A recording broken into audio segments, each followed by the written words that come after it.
Tá Esta bom. conferência será gravada agora. Bom, meu nome é Clarice, eu sou a Fique à L2 vontade. e eu fiquei com a parte de doença de Crohn. Vou começar falando um pouco geral sobre a doença antes de entrar no artigo. A doença de Crohn é uma doença inflamatória granulomatosa crônica do trato gastrointestinal de causa desconhecida. Eles acreditam que possa ter relação multifatorial, como infecções, anomalias do sistema imunológico, alterações genéticas, dieta e fatores psicogênicos, e a doença ela envolve períodos de remissão e de recidiva, e pode afetar qualquer segmento do trato gastrointestinal, desde a boca até o ânus, e é um acometimento descontínuo. Apesar de poder comprometer qualquer parte do trato gastrointestinal, ela comete principalmente o intestino delgado, em 80% dos casos, desde 80%. Acomete delgado e cólon 50% e só delgado 30%. E de 15 a 20% atinge apenas cólon. O segmento mais acometido é o ilho terminal e o colo ascendente proximal juntos. Aqui eu coloquei umas imagens para a gente entender um pouquinho da anatomia, um pouquinho distante, mas na próxima imagem está mais aproximado. Então, a gente vê que... eu não consigo pegar certinho aqui, mas a gente consegue ver que descendo do estômago, virando assim, tem uns nomezinhos aí no pâncreas, a gente pega o duodeno, ele começa nessa curvatura da cabeça do pâncreas, ele vai passar atrás do transverso, indo para a flexura duodeno jejunal, que é ali no quadrante superior esquerdo.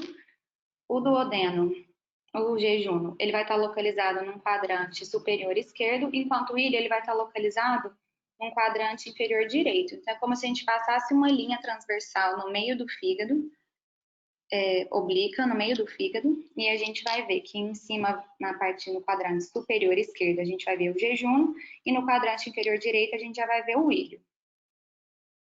Aqui uma imagem mais aproximada, mostrando isso.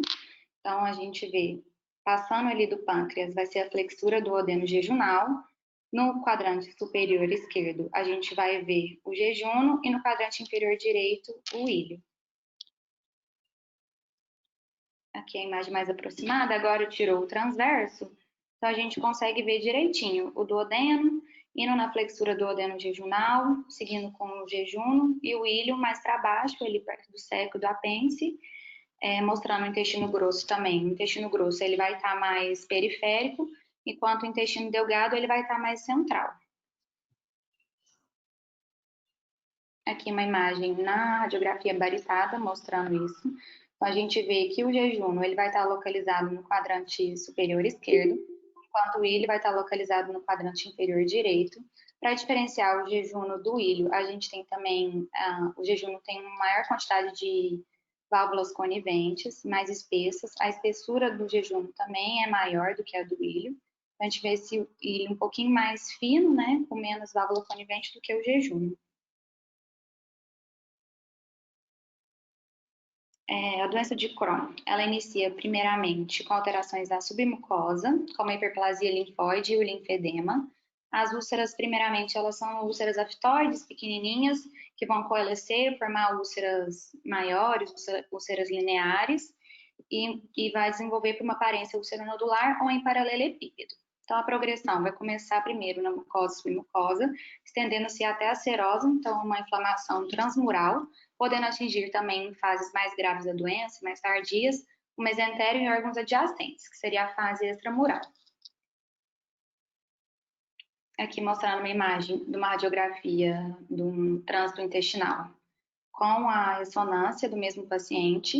Então, à esquerda a gente vê um local de estenose nessa setinha, a gente vê uma dilatação também, formando o que eles falam de intestino em forma de ômega, né, uma alça em ômega, forma esse formato em C, onde tem o asterisco, mostra a proliferação de gordura, do tecido de gordura adjacente ao intestino, e também a gente consegue ver essas áreazinhas mais pretinhas, assim, do intestino, a gente vê o padrão de pedra em calçamento, né, do paralelepípedo. Na ressonância direita, a gente vê a mesma imagem, a gente vê essa proliferação gordurosa, então a gente vê que as alças, elas ficam mais afastadas. uma entre a outra, que é a proliferação gordurosa entre as alças, que é um sinal de inflamação de doença subaguda. O diagnóstico, ele envolve vários fatores, a análise de vários dados, tanto clínicos, radiológicos, laboratoriais e histológicos também. O pico da doença, ele ocorre entre 15 e 25 anos. No artigo e no livro CBR fala que não tem predileção entre sexo feminino e masculino. Os sintomas é principalmente dor abdominal, diarreia e peso, podendo levar também a febre, sangramento intestinal e a uma massa abdominal palpável, dependendo da gravidade da doença. E as complicações principais são sangramento, obstrução, estenoses, abscessos e fístulas, podendo levar também, em alguns casos mais graves, a megacolon tóxico e algumas transformações neoplásicas também, como linfoma e carcinoma. Mostrando os vários tipos de exame de imagem, mostrando a doença de Crohn, a gente vê aqui na radiografia, no trânsito intestinal, alguns lugares de estenose, que são essas setinhas pretas nessa imagem A, primeira aqui à direita, à esquerda, que é as áreas de, a setinha preta, né? Essas áreas de estenose entremeadas por intestino normal, né? Que é mostrando as setinhas brancas. Também o sinal de ômega, que é aquele sinal da alça em C. Na figura B, lá em cima, a gente vê espaços estenosados, entremeados por espaços de mucosa normal ou até dilatados, né? Intestino entremeados, áreas de estenose, com áreas de dilatação pós-estenose.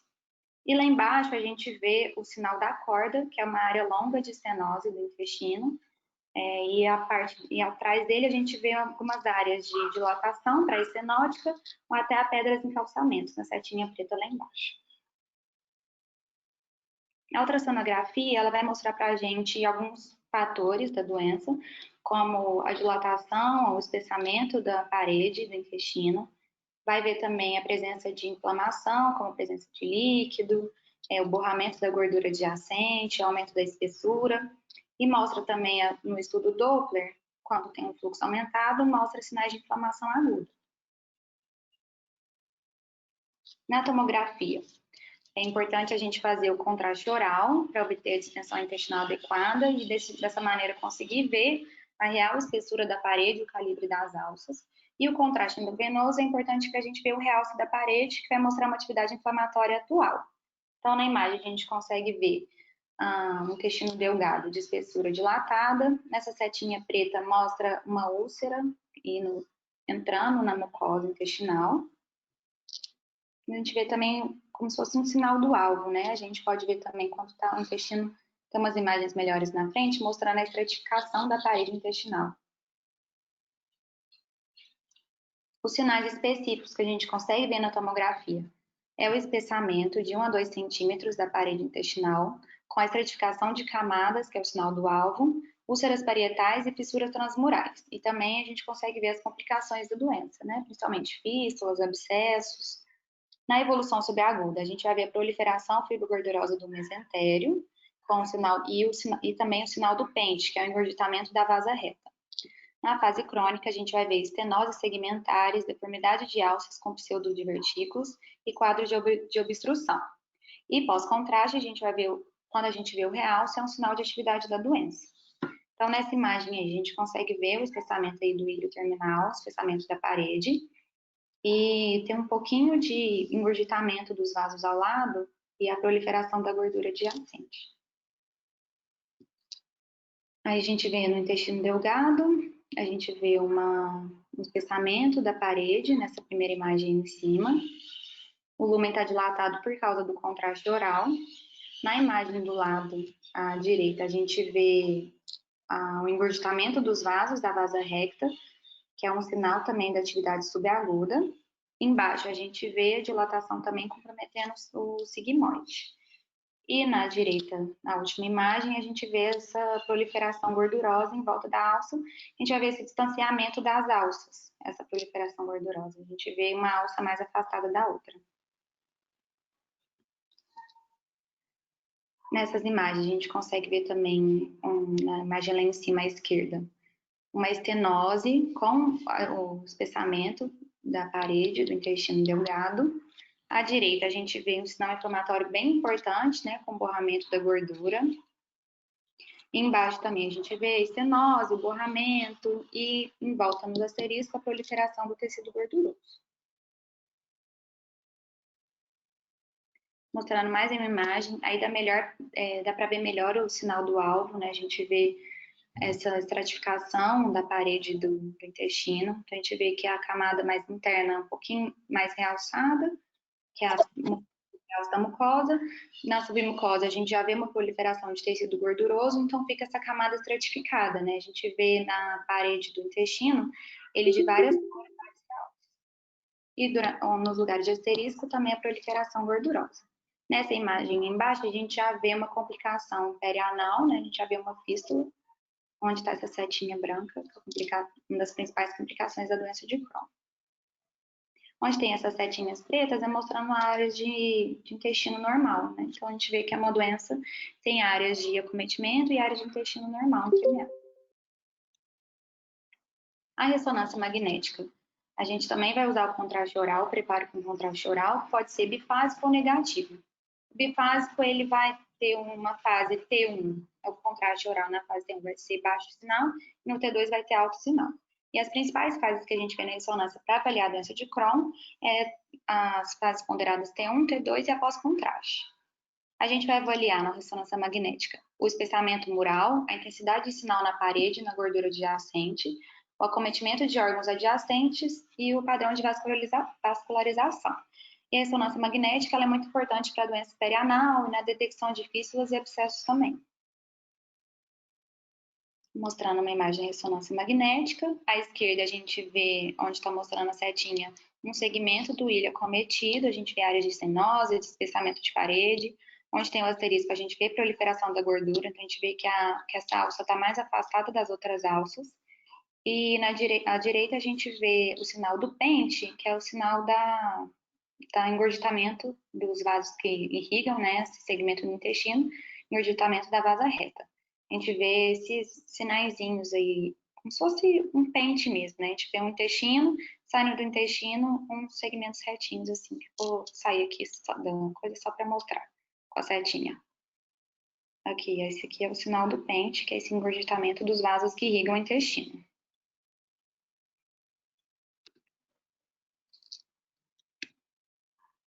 As complicações, a gente vê as fístulas, né, as fístulas elas iniciam a partir da estenose, e as principais fístulas que a gente consegue ver no doença de Crohn são as ilioileais, iliocólicas, as pélvicas e perineais e a enterocutâneas.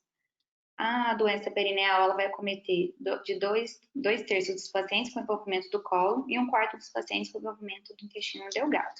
Então, nessa imagem direita, a gente vê uma fístula entre dois segmentos de intestino e o espessamento da parede, né? Tudo que a gente já viu atrás da doença de Crohn. Aqui mostrando uma imagem de ressonância, a gente vê o espessamento da parede do intestino, provavelmente é o ilho, né? Tá mais embaixo no quadrante inferior direito. E a gente vê, além disso, uma fístula entre o ilho e outro segmento do intestino. Na imagem direita, a gente vê também uma fístula entre o segmento do intestino e a bexiga. Aqui, mostrando o contraste, né? Que ele fica, quando a fase T2, ele fica com alto sinal, né? Nas complicações, a gente vai ver a principal complicação, além da fístula, abscessos, pode ocorrer de 15% a 20% dos casos, e a maioria com comprometimento do delgado ou iliocolite.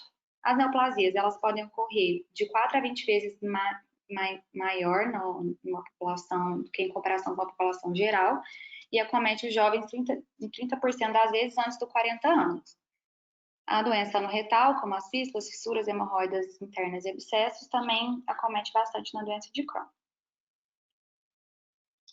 Em cima, a gente vê uma imagem da tomografia, a gente vê uma fístula no esfíncter anal com um abscesso no espaço isquio anal também. E na imagem embaixo, a gente já vê uma ressonância com a fístula anovaginal, retovaginal.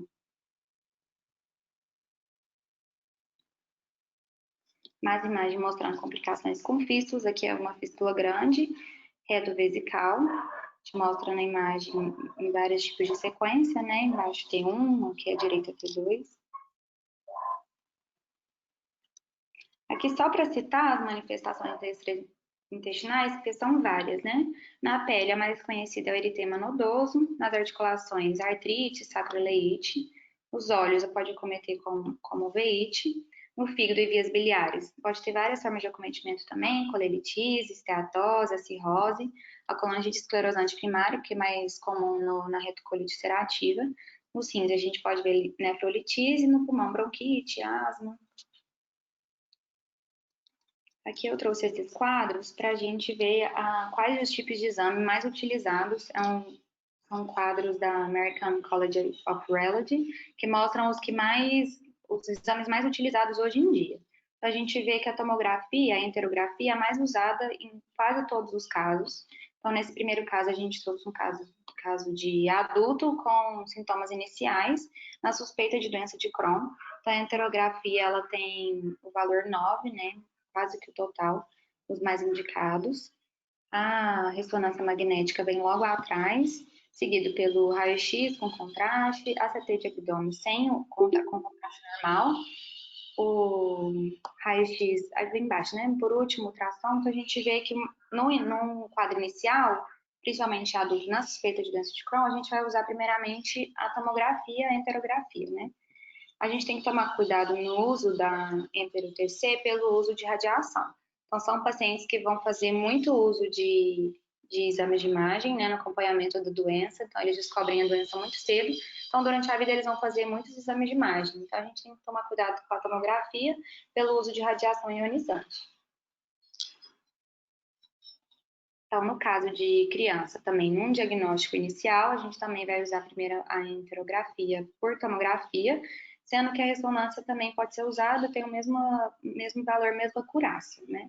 E pensando, então, assim, se for o primeiro caso, primeira suspeita, vai fazer o primeiro exame de imagem, a gente pode sim usar a tomografia, mas num segmento a gente toma cuidado com essa radiação ionizante.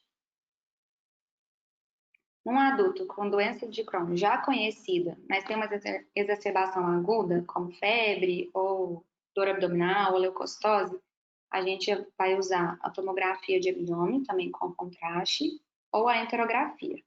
Então, no caso de sintomas agudos, sempre usar a tomografia primeiro ou a ressonância. Agora, um adulto que está estável ou tem poucos sintomas, ou então no segmento para acompanhamento da doença, a gente já pode usar também a tomografia ou a ressonância.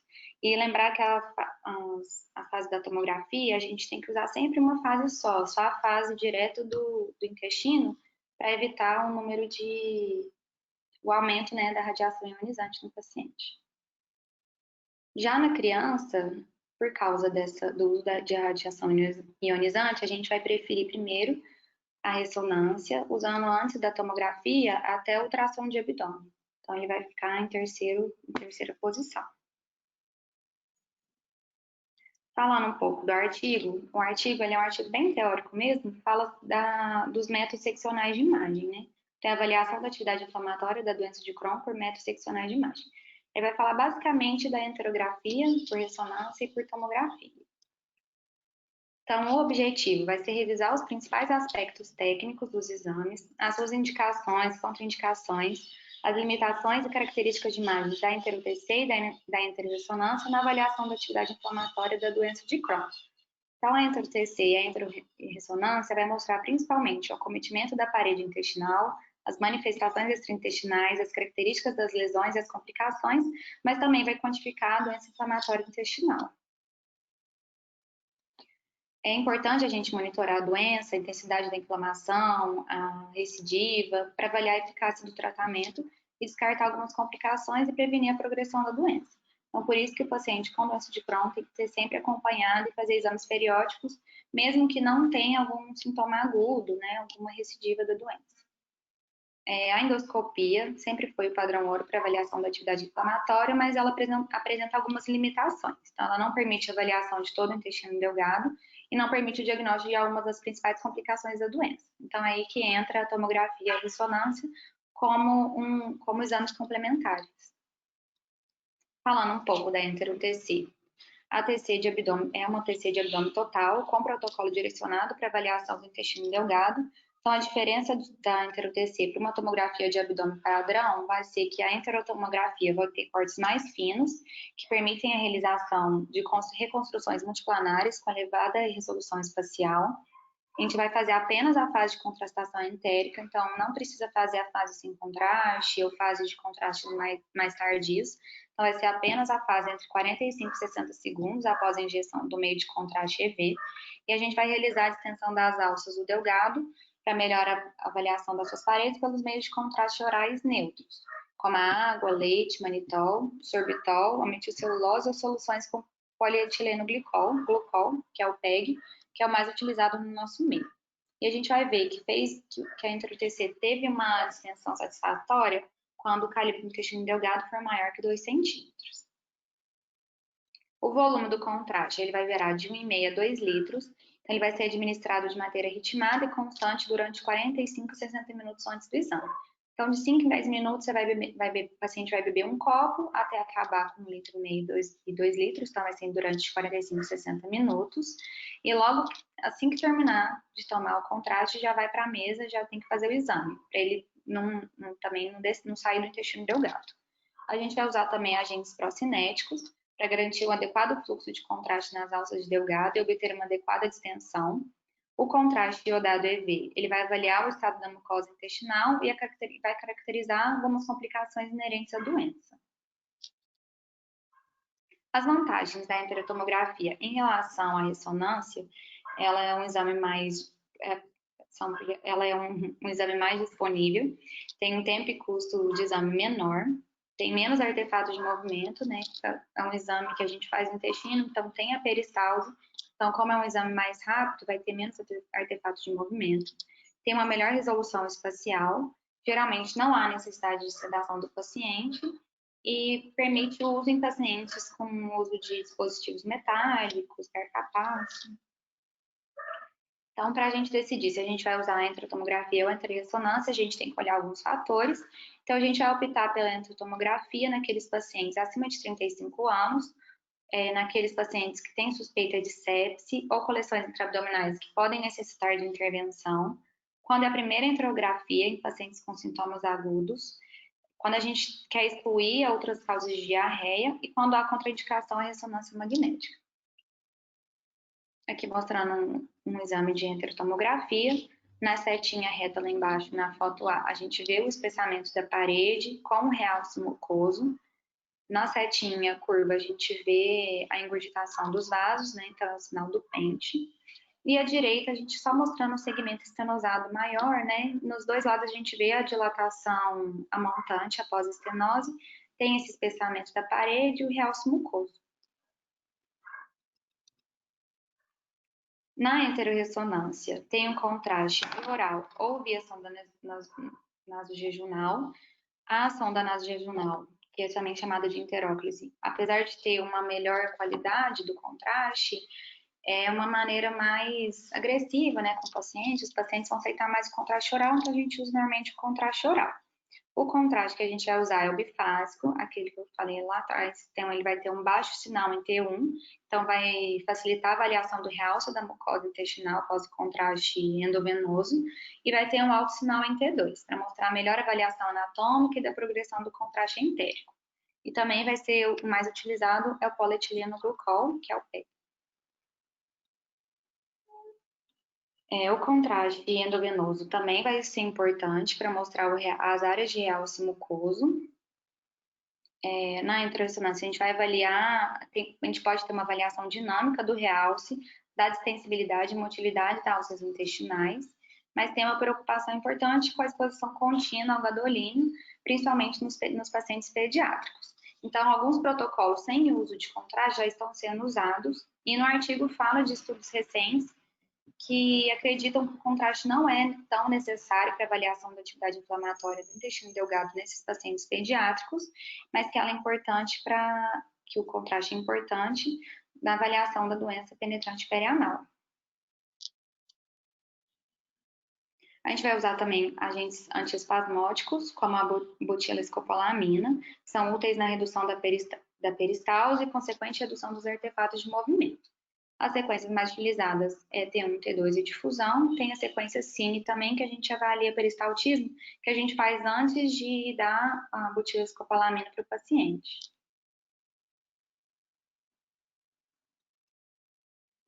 A enterotomografia, a enteroressonância, vai ter algumas relações, umas vantagens em relação à enterotomografia, por não usar radiação ionizante, ter o maior contraste entre as estruturas abdominais, tem uma capacidade de realizar imagens funcionais em tempo real, permitindo a diferenciação entre contração fisiológica ou estenose, usa um meio de contraste com menor risco de nefrotoxicidade e tem uma superioridade na avaliação da doença inflamatória não retal.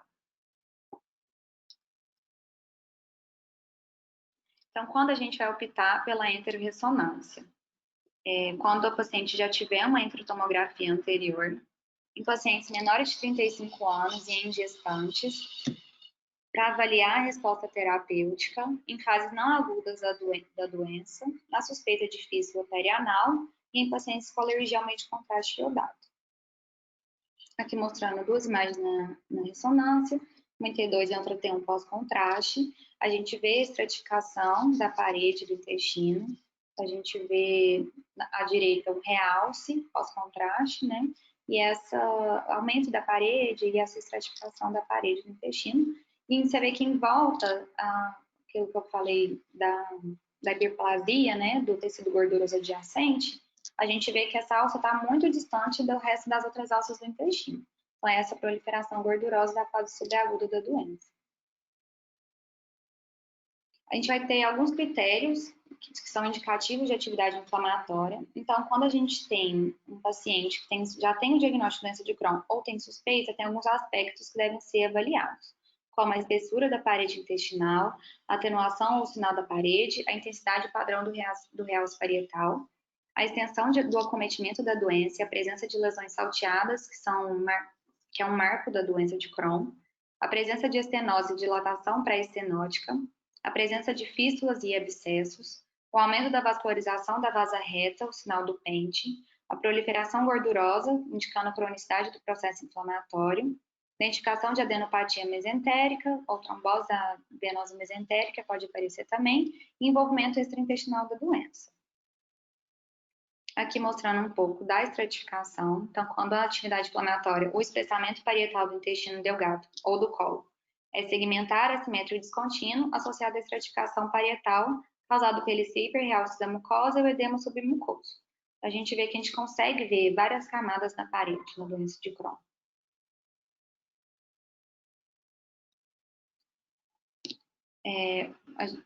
O intestino delgado normal, ele vai ter, quando ele tem um lume distendido pelo contraste, ele vai ter aproximadamente de 2 a 3 milímetros de espessura da parede, e quando excede o valor de 4 a 5 milímetros, a gente já pode considerar espesso, e pode ter o sinal de atenuação homogêneo ou estratificado. O lumen estendido, ele possui mais de 2,5 centímetros, então quando a gente dá o contraste oral, então tem que ter um lumen mais estendido, né? A gente falou que o lumen tem que estar acima de 2 centímetros, então pode chegar até 2,5. Então, isso não significa que seja algo patológico, pode ser só pelo meio de contraste. E essa dilatação vai permitir a identificação dessas áreas de estenose. E as áreas de estenose são áreas de espessamento parietal, que vai determinar a redução da luz intestinal, mas a dilatação montante maior que 3 centímetros. Aqui mostrando mais imagens em coronal. A gente vê lá embaixo. Vou mostrar aqui. Aqui na região do ilho, a gente vê o realce mucoso, a gente vê o espessamento da mucosa. Aqui nessa imagem, a gente vê a estenose com dilatação após a montante, e a gente vê até o engurgitamento dos vasos aqui, mostrando o sinal do Pente.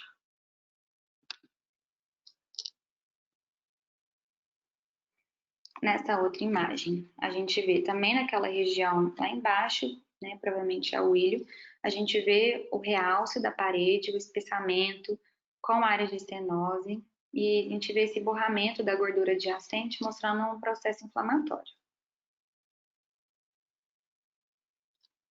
Alguns sinais de doença penetrante e inflamação mesentérica a gente deve levar em consideração na hora do exame são as fístulas, Podem ser fístulas perianais, quando se estendem do reto ânus para a pele, na região perineal ou na vagina. Os abscessos e massas inflamatórias, as massas vão ser mal delimitadas e heterogêneas, podem apresentar sinal ou atenuação, se for na tomografia, de gordura ou de partes moles. A gente vai ver também o sinal do pente, que é esse engurgitamento dos vasos mesentéricos, a proliferação gordurosa, que é a lipodistrofia racional, que é observada ao redor das alças acometidas, vai aumentar esse espaço entre as alças. A trombose venosa mesentérica, que pode ser aguda, um trombo intraluminal ou crônica, quando há o filamento das veias mesentéricas centrais com circulação colateral, e a presença de adenopatia, que são os linfonodos maiores que 1,5 centímetros no menor eixo axial.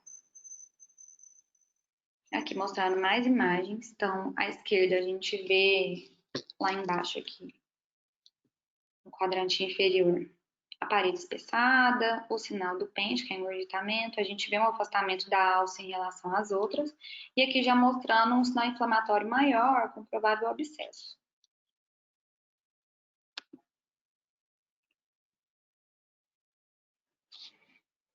A gente, então, precisa fazer essa quantificação da atividade inflamatória até para decidir a opção de tratamento melhor e ter um melhor segmento desses pacientes.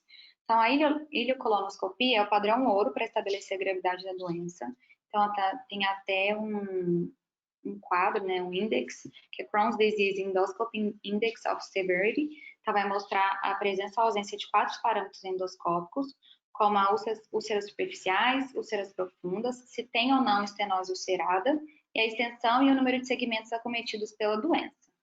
E, como a gente já falou antes, ela vai ter uma limitação por ser um exame invasivo e tem um limite ali até o ilho distal, né? Não consegue passar disso. E é incapaz de avaliar a extensão extraluminal da doença. Então, é nessa hora que vai entrar a enterotomografia e a enterorressonância como complementação da ileocolonoscopia. O artigo também mostra um estudo recente comparando pacientes que fizeram a enterorressonância e depois tiveram segmento do intestino ressecado.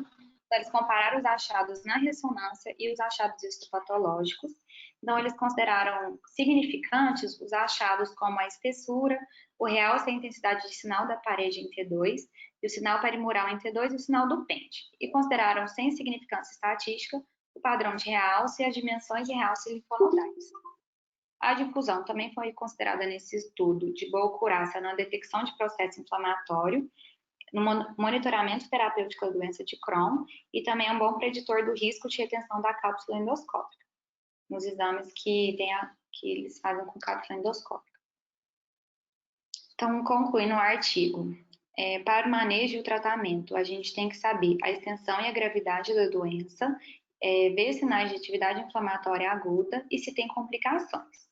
Então, se uma doença de Crohn vai ser provável quando a gente tiver um hiperrealce, mais um espessamento parietal ou inflamação assimétrica e doença penetrante. No laudo, é importante a gente citar o número de segmentos acometidos, a localização aproximada, a extensão e o grau da dilatação pré-estenótica, a presença de sinais de inflamação parietal quando houver doença penetrante, então fístulas e abscessos. E os métodos seccionais de imagem devem ser utilizados no diagnóstico da doença para avaliar a presença de doença penetrante e os segmentos não alcançados pelos métodos endoscópicos. Então, os dois devem ser utilizados, tanto os métodos endoscópicos quanto os seccionais, os dois a gente tem que usar junto para fazer o acompanhamento desses pacientes. A enterotomografia e a enterorressonância sempre devem incluir a região perianal na avaliação e devem ser relatados se a gente conseguir observar um hipersinal parietal em T2, restrição à difusão, densificação perintestinal e o espessamento parietal e úlceras murais. E a presença de trombose venosa e varizes no intestino também tem que ser avaliadas. Então, os métodos seccionais estão tornando-se fundamentais